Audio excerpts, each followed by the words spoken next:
The latest from batshit bonkers Britain. Katie Hopkins on today's News Talk Radio, TNT. Yes, and how is your furry family member, I'm wondering? Coming up in the show today, we're talking about the unfortunate last words of Hassan Bitmez from Turkey just before his heart attack.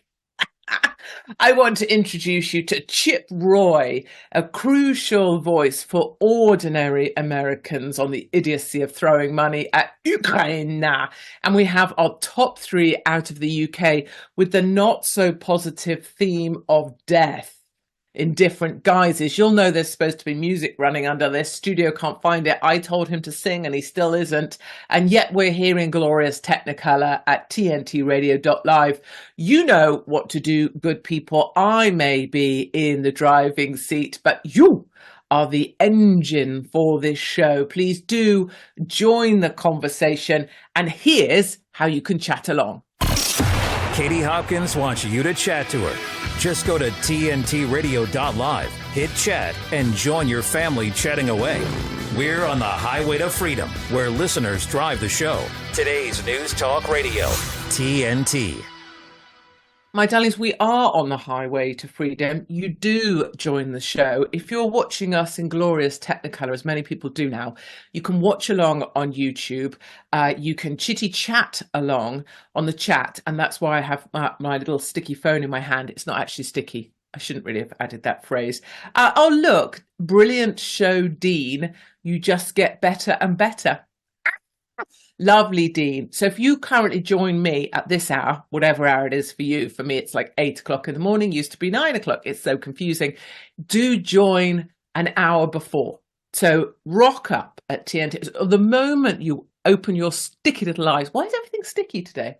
I've become a bit sticky obsessed. Do join an hour earlier because you will get lovely Dean Mackin, and he does whatever leg of the relay it is. Let's just say it's the third leg because I like to run fourth in a relay.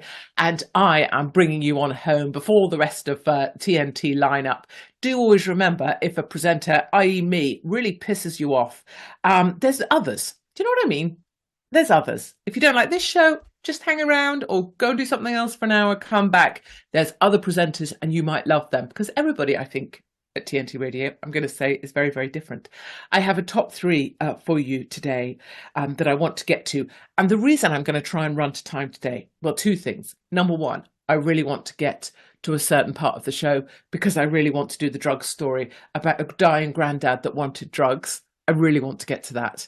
And it's like an incentive for me. It's like cheese to a mouse. If I don't get through the show in the timing that I planned, we don't get to that clip. And I really want to. The other reason is I'm in a feisty mood today. Feisty. And I know what that means. It means I'll go off on one in a moment. I've already started on my video team. In my other world, we are just about to launch the promo for the live show from Blackpool that we are releasing because so many people want to be part of the audiences. You know, when I'm on the road and so many people can't make them, or we couldn't get near enough to people, or maybe the theatre in their area pulled or whatever. So we brought an entire 8-man camera crew to Blackpool. We filmed the whole thing. And we now have the 1 hour Netflix special, which you appreciate will never make it to Netflix because it's me. And also I'm probably not good enough. But we're just doing the promo. Anyway, so this morning, because of this mood that I'm in, I was like, good morning. Rude word. Sounds like mother cluckers. And the team are like, okay, she's on one today. I am on one today. Let everyone know, fair warning. I'm on one today.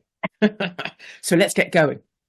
So do join in the conversation. If you'd like to join with other people or just see what other people are saying. Morning, Tribesters. Oh, Katie. Dean is 2 hours before you. 6 until... I'm going to cough, everybody. Block your ears. I don't have a cough button. Dean is 2 hours before you, 6 till 8 a.m. So that means you need to get up even earlier to listen to Dean. Because Dean is such a good... I'm not saying he's the warm-up to my show. Not in any way. I'm very much the cool-down to Dean. But do get up 2 hours before me and listen to Dean. He's terrific and I love him with all my heart.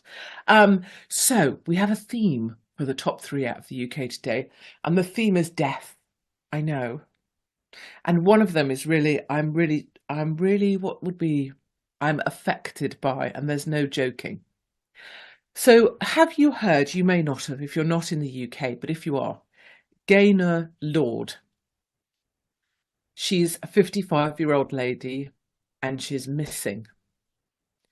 And it's really troubling me in quite a big way.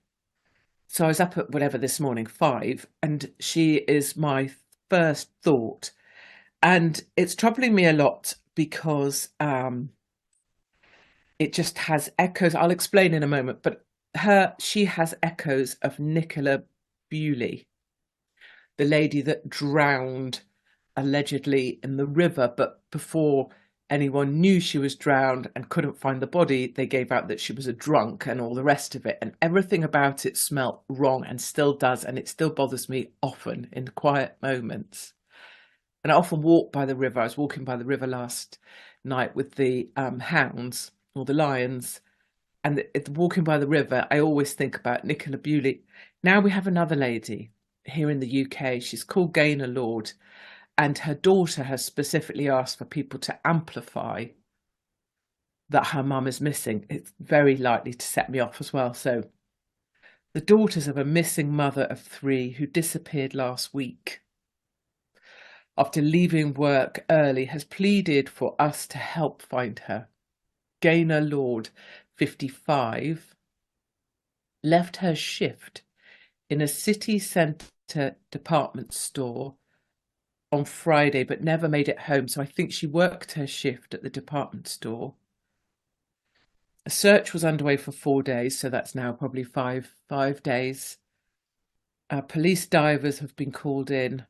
Her coat was found in a river in a nearby park. Her clothes, 2 rings, mobile phone and glasses also found nearby. So as if she had, if I think about myself, so if I was taking my things off, that's what I do. And I take my phone off, I take my glasses off, I take my rings off.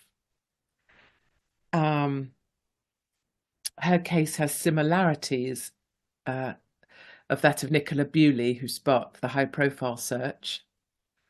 And Nicola Bewley was found after expert divers said there was absolutely no way there was a body in that river, and then subsequently she turned up in the river. I mean, at a personal level, my views don't matter at all, but I have never bought anything about the Nicola Bewley story, not in any way. I've never once believed any element of anything about the Nicola Bewley story. And I think it was a contrivance, but that's not helpful right now. Yesterday, Miss Lord's daughter both reposted several versions of Norfolk police appeals for information about their mother's disappearance on Facebook. Oh, I don't know. I find it a little bit overwhelming. 55, I think Nicola Bewley was probably about the same age, just under, kind of my age ladies. And this, have grown daughters that are, quite grown up now. And so I suppose it's personal because you feel like, oh, I am her, or I am Nicola Bewley, or whatever. And then the way that these ladies go missing, I think potentially the Nicola Bewley case was a different example, but this lady, if it was her that took herself off, this whole idea that you would get ready for work, and do all the things you have to do at home, put this there, probably do the dishes, sort out things you need to sort out at home, make things nice and tidy for later for everybody. You get yourself all ready, you have to put your face on, you have to try and look half decent. You turn up, you get to your parking spot and turn up for your job on time. You do your whole day's work at a department store. And then if it is the case that lovely Gaynor Lord is no more, you do all that, and then at the end of the day, you just take yourself off quietly. women are remarkable things. Maybe Gaynor, you're still out there. God, I hope you are, Bird. Go on, Bird, still be there. But women, truly, the strength of people. And if Gaynor Lord found life too much and did take a different route out, still the strength of people. I find it overwhelming. Okay, let's move on. But I hope she's, you know what, if she could be alive, I would just, come on, be the greatest thing. But that's the Gaynor Lord conversation, and anybody that can share on any of your socials, the story, not from me, obviously, but from Norfolk Police or the Daughters Direct, I guess that would be really helpful. So the other story I wanted to talk about in our top 3 is about the Bibby Stockholm. So you'll remember, perhaps, if you're not in the UK, we had this huge floating house brick that was this massive accommodation that was going to be used for illegals. And then they put the illegals on there to great fanfare, lots of protest. Then they had to be taken off because there was some kind of outbreak. What sort of outbreak was it? The chat will help me. The chat will help me remember. I want to say it was like Legionnaires or Salmonella or something. Oh, someone asking, where has she gone missing? I apologise. Hold on, I have to backpedal.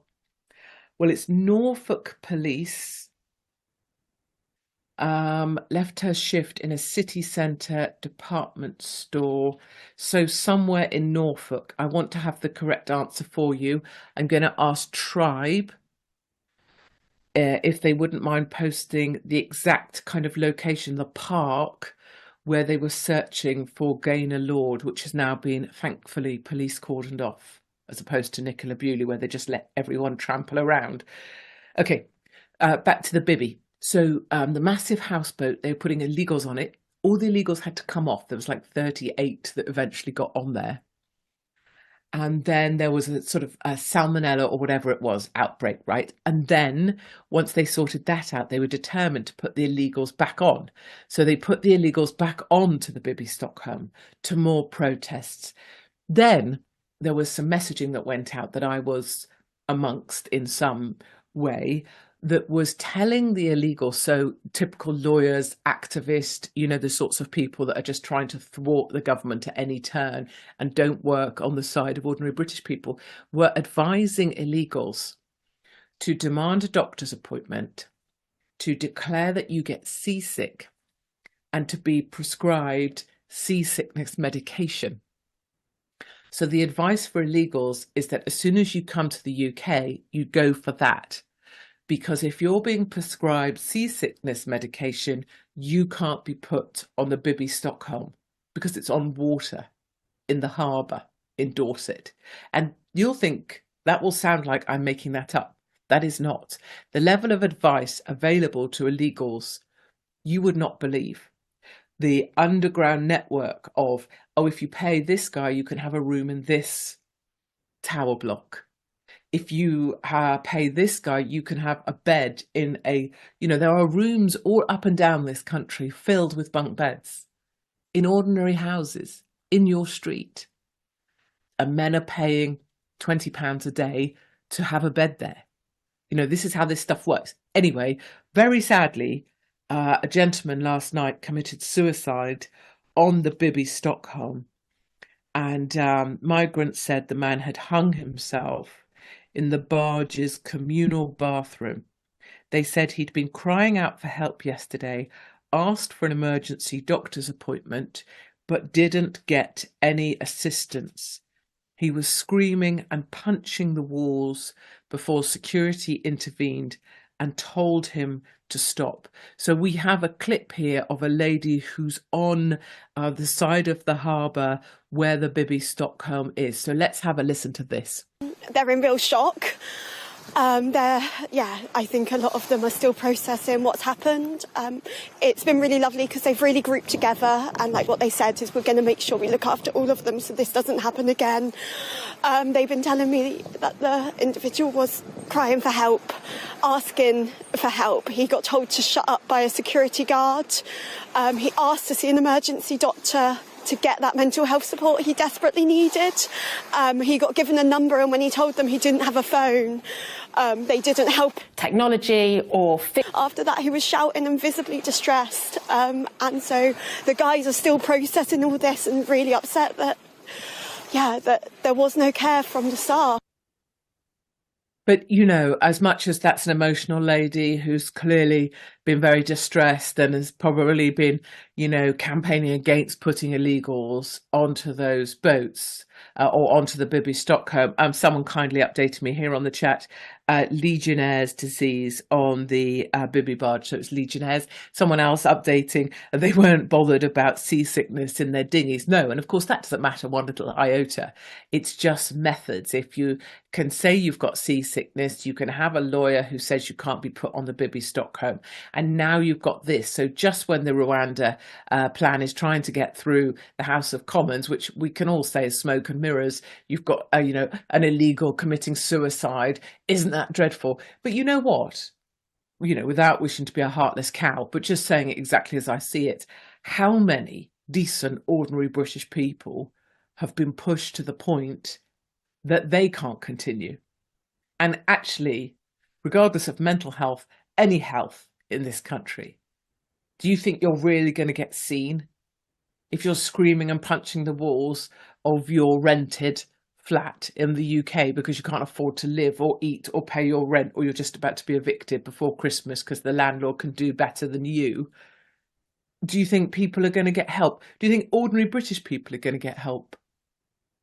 Do you think ordinary British homeless people would be offered a place on a place, you know, on a, I appreciate the Bibi Stockholm may not be luxury, but do they get offered, these families, these mothers with kids who are being thrown out of their apartments or flats because they're not, you know, they're not financially viable? They don't get offered rooms or accommodation. So it's okay that the world is watching one man's suicide on the Bibi Stockholm, but I wonder where that same sympathy is. Someone else making a really important point on Tribe, which is about how if hundreds go missing every day, if not thousands, I suppose, how does the media decide who to focus on? So, you know, a young person goes missing. Why are we talking about maybe this lady and not them? I totally understand that.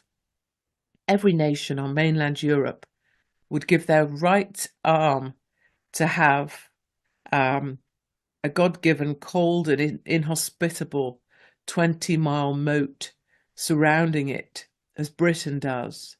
What a waste. We deserve everything we get. Yeah, you know, and I was thinking about this with the Rwanda plan, which I think has cost 240 million officially to date, which of course will be closer to 350 million, if not more. Imagine if we had spent that 350 million recruiting a new border force just to focus on the channel. You know, imagine if we'd taken that money and recruited strong men determined to protect the British border. Oof. I don't want to have a sort of slight moment there where I get a bit excited, but you know, what we're going to do is we're going to have to hop to commercial break, but I'm not going to miss out on bringing you Hassan Bitmez. And you can say, and I take plenty of criticism about it, all over the place. Oh, Katie, everything's a big joke to you, isn't it? Oh, Katie, if you knew how serious things were, you wouldn't joke around. I don't think those people know my history. But I will continue to find the fun in dark times and make no apology for it. And if it's not to your taste, you know, do offer to piss. But when we come back, I want to talk about Hassan Bitmez, 53. I'm just going to say, if you can find joy in someone else's heart attack, you're the kind of person that has my sense of humour. And that is what we're going to be finding funny when we come back after this short commercial break. Go nowhere, apart from to the chat. My name is Katie Hopkins, and this is TNT Radio. Stay with Katie Hopkins and speak your mind. Today's News Talk Radio, TNT.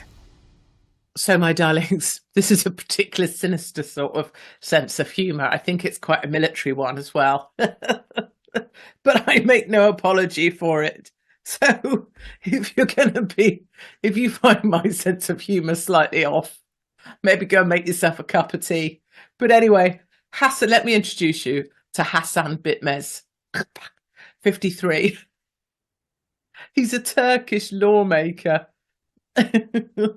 And he was in the Turkish parliament and he was having a rant about Israel being the worst thing ever and the Jews being terrible people, and that Israel will suffer the wrath of Allah. Let me play you this clip, which you won't understand, but let me just play it to you anyway. Take a listen to this. Kurtulsanız vicdan azabından kurtulamayacaksınız. Vicdan azabından kurtulsanız tarihin azabından kurtulamayacaksınız. Tarihin azabından kurtulsanız Allah'ın gazabından kurtulamayacaksınız. Hepinizi saygıyla selamlıyorum. So we had 15 seconds more of him going. He's still going. So basically, he's like, rah, rah, rah, rah, Israel, rah, rah, rah, rah, Jews, bad, bad, bad. I'm in Turkey, therefore I'm a massive Islamist, therefore rah, rah, rah, rah, the Jews must all die. And his last words were, Israel, which you may have picked out there, if you understand the language much better than I. Israel will suffer the wrath of Allah. And as he delivered the suffering of the wrath of Allah, he had a massive heart attack and fell over backwards from the microphone. And you could say, Katie, it's serious. Katie, it's serious. My dad had a heart attack and it's not funny. Yes, okay. I understand. You know someone who had a heart attack and it's not funny. But I'm not talking about the person you know that had a heart attack, am I? I'm talking about Hassan Bitmez, 53, who was bringing the wrath of Allah down on the Jewish population and then stumbled, dropped to his knees before lying flat on his back, had to be stretchered out of the hall, still receiving chest compressions. I don't know. Couldn't happen to a nicer guy. All I'll say is, nice one, Allah. The wrath of Allah. The guy's on his back on his floor. Maybe Allah is like pro-Israel. I'm just saying. Just saying. Maybe he's coming in on the side of the IDF on this one. I don't know. Someone has to fight back against Patrick Henningsen, don't they? Okay, the Rwanda bill. Let's move along, shall we, before I get myself into more trouble than I'm already in at all times. Divine intervention. Here we go. Not sure laughing about someone having a heart attack is very good. I told you, didn't I tell you? I told you. Someone would be there saying, don't laugh at someone having a heart attack. Listen, just pray that I have one tomorrow. Right? Say, karma will come for me. I'll have a heart attack and you can play the clip of me laughing at someone. Don't point out the miserable obvious. I'm choosing to laugh at Hassan having a heart attack. I don't need to be told it's not a good idea. I couldn't give one single shiny chipmunk the Rwanda bill. Let's move on. Rishi Sunak headed off a conservative revolt over his flagship Rwanda migration bill on Tuesday night, last night, in the House of Commons. So his MPs voted 313 to 269. Pardon me, the House voted 313 to 269 to back the legislation in principle. Now, there was this idea that if he didn't get this passed on the second reading, it could be an end of prime ministership for Rishi Roland Racknipplehite Sunak. So he is very, very happy that he managed to get it through on the second reading. However, in order to make this happen, he has done a lot of bargaining, right? He's told people he will tighten it up for the third reading. He's told the group of five, which are the five right-wing groups, what do they call themselves? I love it. They called themselves after the mafia, didn't they? Is it the Family of Five? Do correct me on Tribe. Do let me know. He's offered them. I think he's written checks that he can't cash. I think he's told them he's going to do all sorts of tightening in order to get them to back him this time, but they will not back the third reading if it isn't tightened up. Now, we can all acknowledge that it's all a bit bells and whistles. We can all acknowledge it's kind of just a distraction, because at the same time as they're discussing this, you know, in the House of Commons, another 20,000 people came into our country on the lorry load yesterday, fully financed by heads of churches, heads of synagogues, you know, who are siphoning off X £100 per pound of flesh they get across our borders. So don't think I'm under any illusion about what's really going on here. But anyway, he managed to survive in the pantomime that is politics. He managed to survive another day, which actually was a pretty good outcome for him. Let's hear from, I believe it's Caroline Lucas we're going to hear from. I could check that for you before we actually hear from her. Bemoaning, let me just see, Rwanda bill, yes, bemoaning the whole bill. So these people think it's too tight, too draconian, too terrible. Take a listen to this. It is a performative piece of cruelty of a dying administration and a grotesque waste of money that is neither practical nor strategic. But most important of all, the outsourcing of our human rights obligations to a third country is downright immoral. And to immorality, we can also add absurdity, Mr. Deputy Speaker. Seeking to legislate by assertion that Rwanda is safe is as ridiculous as it is dangerous. You can't sign a quick treaty one week and then legislate the next to make a country safe when the highest court in the land has said just the opposite. It is the facts on the ground that matter. It feels bizarre to have to say it, but apparently it is necessary to, and that is that legislation to say Parliament believes something to be true does not make it so. Oh, just because you believe something to be true does not make it so. So this is a Green Party. This is Caroline Lucas saying that the bill is far too tight and restrictive already. This is performative human cruelty. So the issue really for Rishi Sunak as well, though he doesn't have to please the Green Party, is he has people inside the Conservatives saying it's performative cruelty, it's too harsh, it's too tough. And then he has the group of 5 inside the Conservative Party saying it's not tough enough, you need to tighten it up. And this is the interesting thing. Tory whips have been suggesting that at some stage the bill could become an issue that necessitates removing the whip from those who rebel, right? This threat never goes down well. And it's a threat that Boris Johnson made and used in 2019. So he stripped Tory MPs of the party whip if they refused to back Brexit, because he wanted to signal to the voters very clearly he was going to back Brexit at all costs.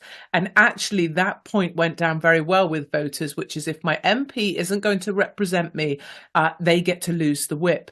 The trouble that Rishi Sunak has, apart from all the troubles that he has while trying to be vanilla man and do what the globalists are bidding, is that if he removes the whip, it's not clear which side he's on. So unlike Boris Johnson, who could remove the whip because it was clear that it was about back Brexit, that was the message, back Brexit or the whip's gone, back Brexit or the whip's gone, Rishi Sunak doesn't have that clarity. He is not expressing, because he's vanilla man, because he's always placating the globalist, because he's never on any side. If you actually watch him, he's on the fence on everything. He is not saying, I am on the side of those who say this is performative cruelty.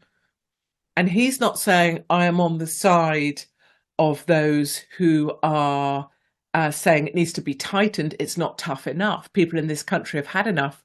And he has to make a call on that. He has to be on one side. If he's going to remove the whip, he will have to have an opinion.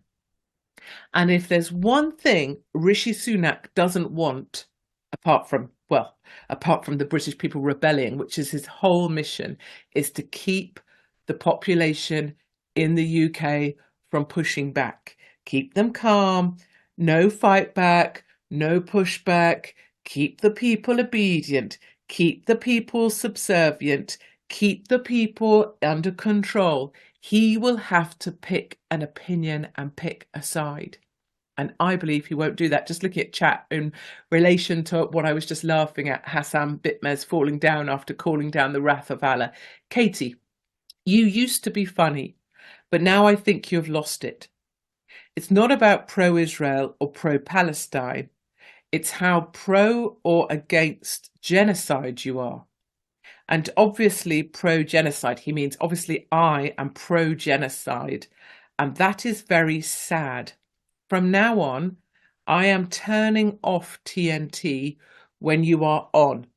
Okay, so I totally understand that. And I think there's some merit to that, which is if you can't tolerate the person you're listening to, that's a choice, isn't it? Turn off TNT when I'm on, turn it back on when there's someone who's saying stuff that you like, or you can tolerate, or you can agree with. And I think that's a smart choice, and it's the choice that I've been saying people should make. I will also, if I may, suggest that this idea that we can only listen to someone that we agree with is part of the issue. And if we're just looking to surround ourselves with people that we agree with, perhaps that's why we've ended up at such extreme positions. Because when we're surrounded only by people that we agree with, the temptation is to go further and further down that rabbit hole. And I know that well with my people, because once I'm down a hole of my making, people will say, oh, what about flat earth? What about 5G? What about, and all of a sudden you're like, I'm so far down the hole. And the other thing that I think, and I will continue to make this point, even though I really believe that there has been sufficient conversations from people who are not impacting anything, me included, re Hamas, re Palestine, re Israel, is this very convenient idea that it's not about Israel and Palestine. It's about anything that says I am pro-Israel equals you're pro-genocide. And if that's your shorthand, there is no way of countering that or offering any other opinion. You would be one of those people that I have to leave in your space because I can't reach you. I can't get to you. Nothing I say will make a difference, and nothing I say to you will make a difference to me, and maybe you to me too. You've gone down the genocide route. That's what you believe in, and I totally respect your position on that. I'm just at a 180 to you. So I think all of those things, but I will say above all, I think it's very important that you express this stuff. And I think get on chat, and you want to tell me, I'll never listen to you again, put it on there. Want to tell me everything you say is a load of old crap, put it on there.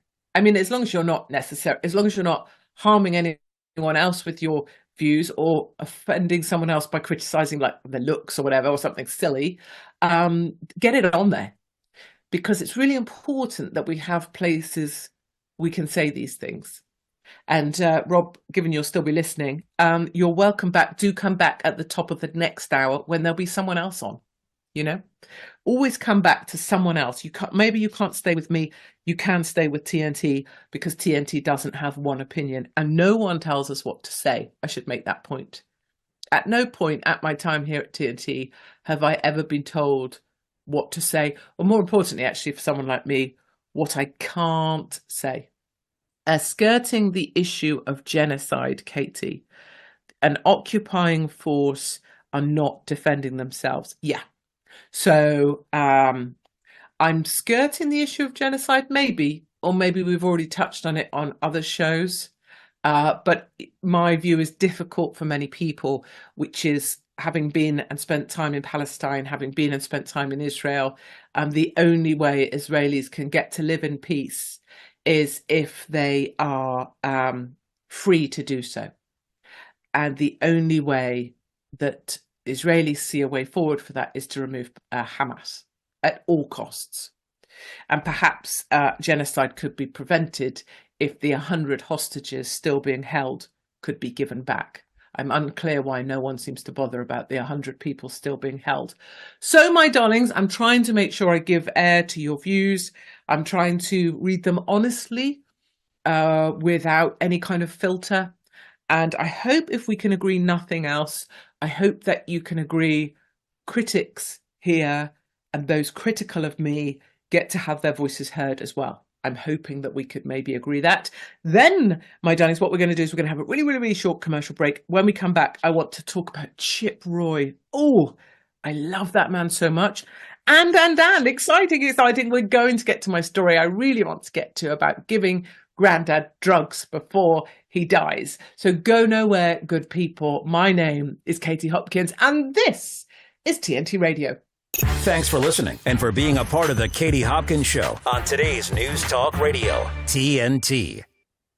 Woohoo! Well done, everybody. Great work on chat. I love it.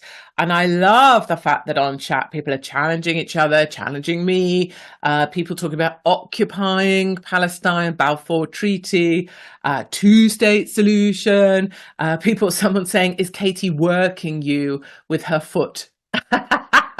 Now, do as I said, please go on there and disagree. Please don't just be disrespectful or attack someone personally.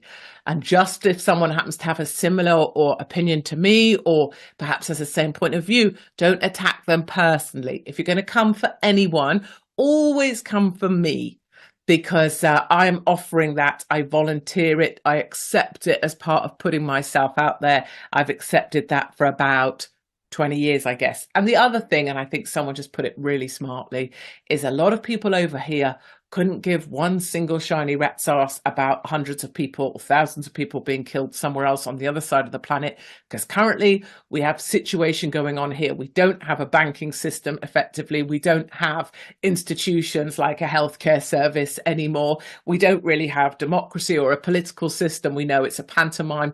We don't trust the medical professional, the medical system, and we have security tags on blocks of cheese.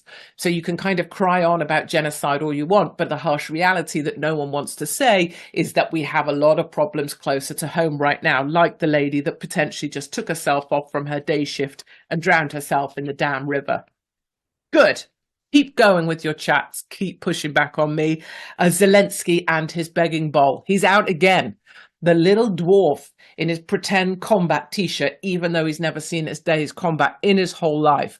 And he's only 5'2". And that does matter to me, as you know, because look at all these powerful people, always short. Sadiq Khan, nipple height. Fauci, nipple height.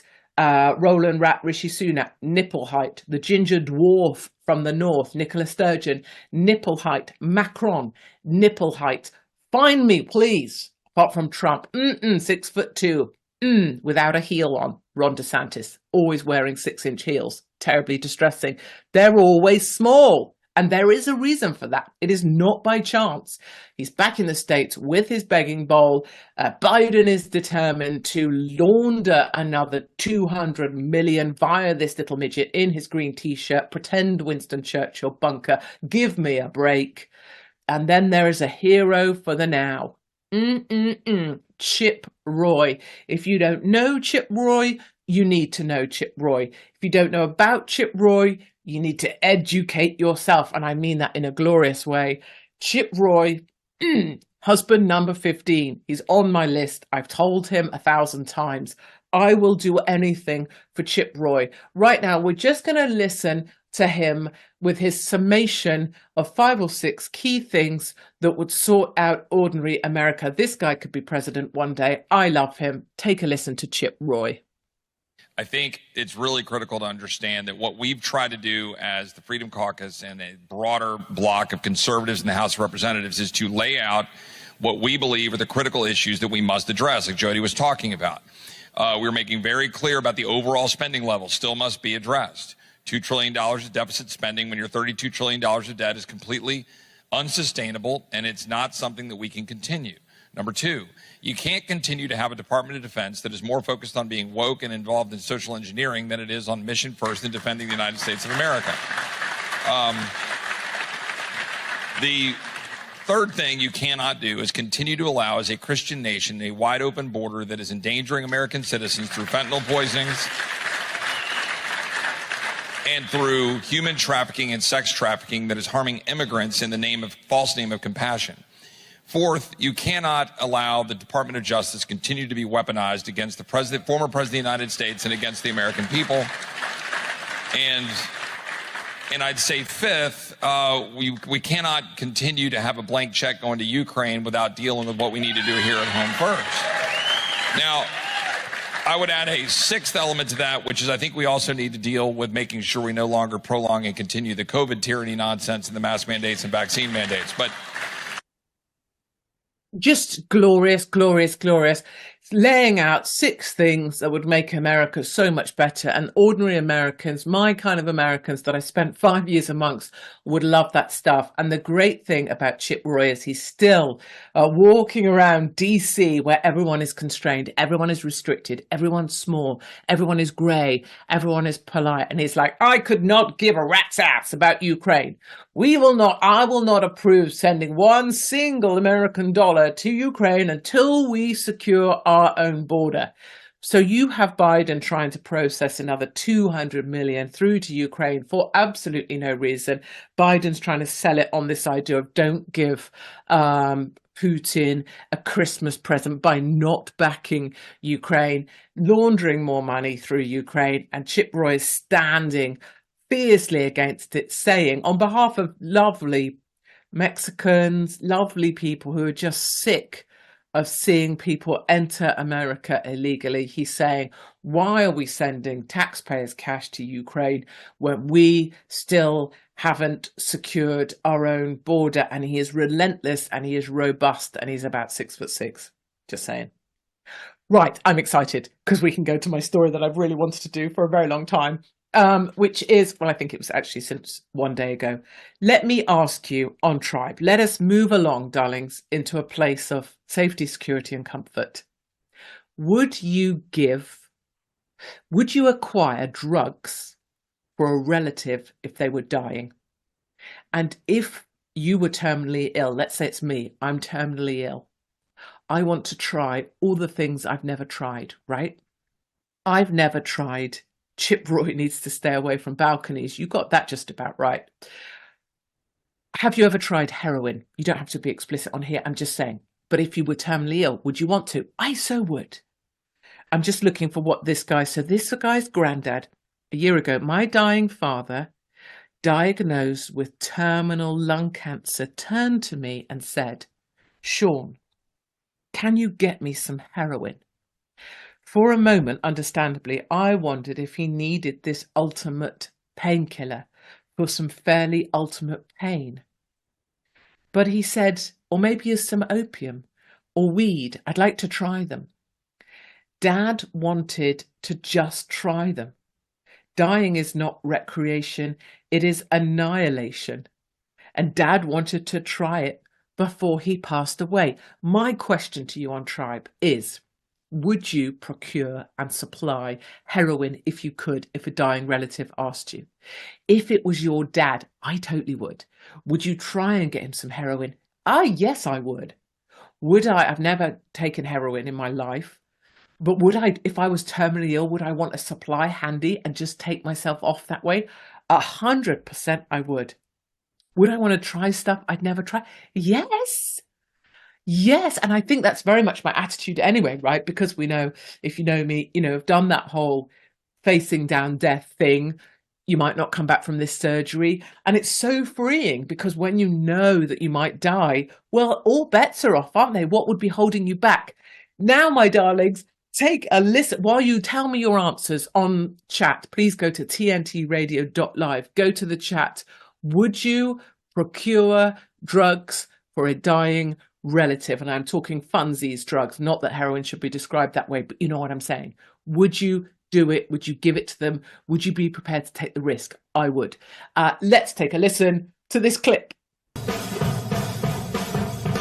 Choose life. Choose a job. Choose a career. Choose a family. Choose a fucking big television. Choose washing machines, cars, compact displays and electrical tin openers.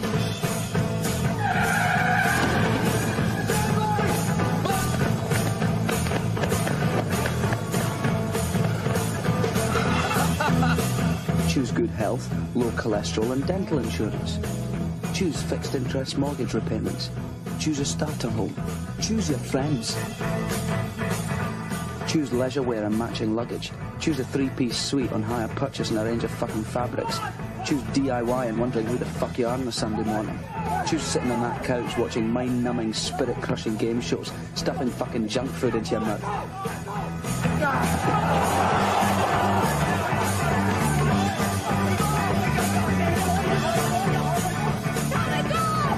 Choose rotting away at the end of it all, pissing your last in a miserable home, nothing more than an embarrassment to the selfish, fucked up brats that you've spawned to replace yourselves. Choose your future. Choose life.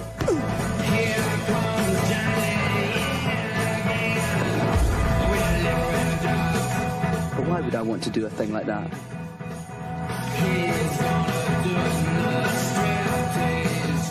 I chose not to choose life. I chose something else. And the reasons?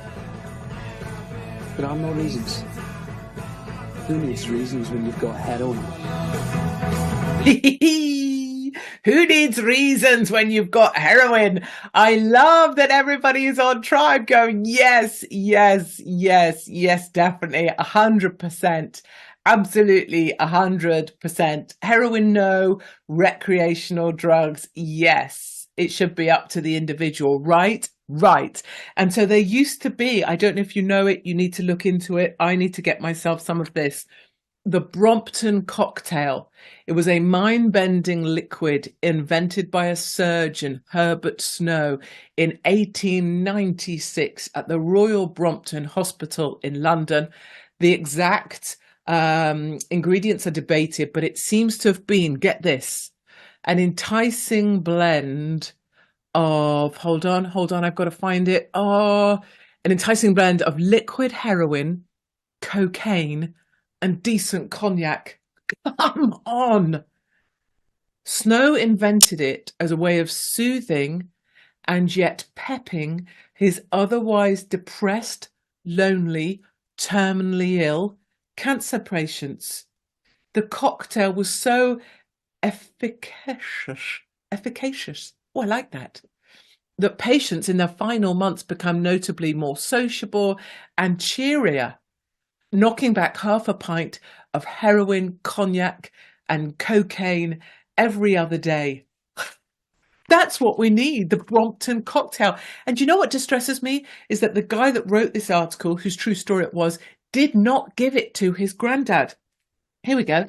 My stepmother said, on highly sensible grounds, that it might interfere with his legal medications and get people arrested. Who cares?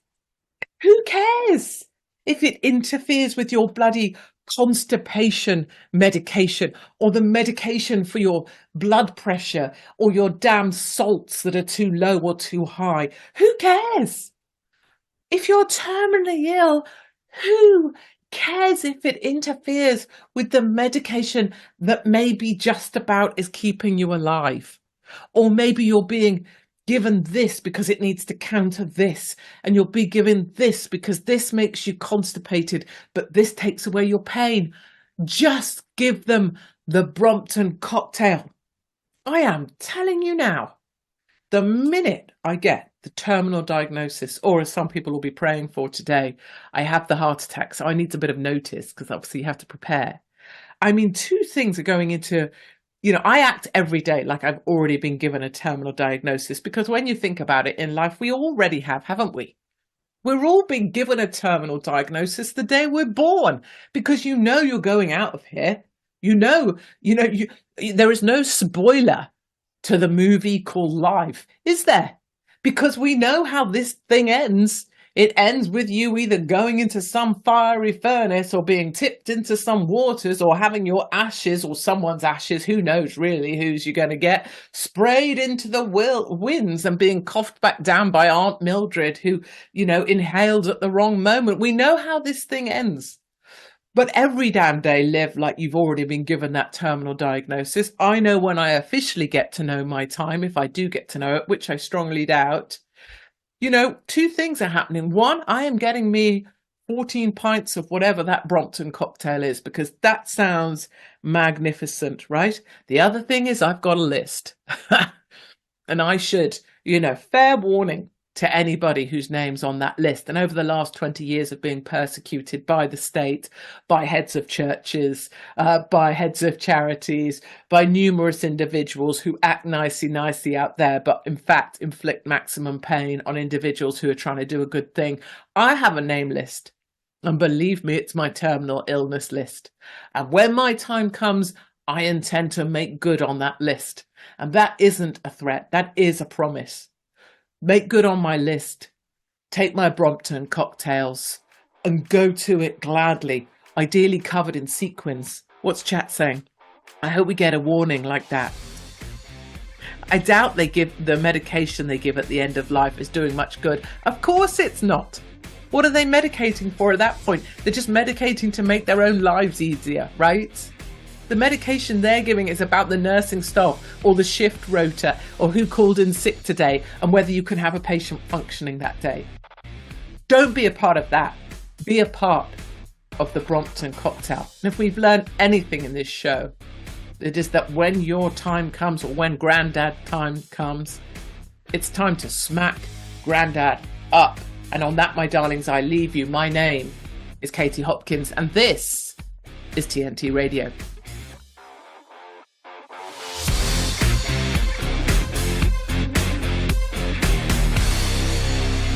To hear a replay of this hour, go to episodes at tntradio.live.